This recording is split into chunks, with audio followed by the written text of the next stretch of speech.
தமிழுக்கு நிகர் தமிழே, தமிழனுக்கு நிகர் எவரே.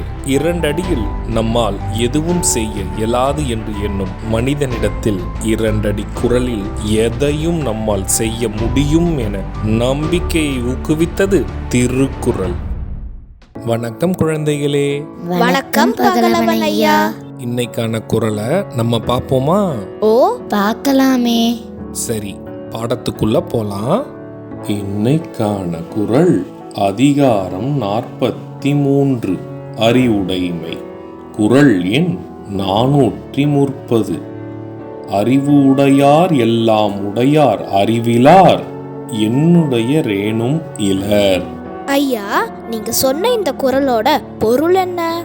இதுக்கான பொருள், அறிவுடையோர் வேறு எது உடையவராக இல்லாதிருப்பினும் எல்லாம் பெற்று இருப்பவராகவே கருதப்படுபவர். அறிவில்லாதவர்கள் வேறு எதை பெற்றிருந்தாலும் அறிவை பெறாததால் ஒன்றும் இல்லாதவராகவே எண்ணப்படுபவர். இதுக்கு ஒரு உதாரணம் சொல்லுங்களேன். இதுக்கான உதாரணம், கல்வி அறிவு இருப்பவர்கள் வேறு எந்த பொருள் செல்வமும் இல்லை என்றாலும் எல்லாம் இருப்பவர் போலவே காணப்படுபவர்.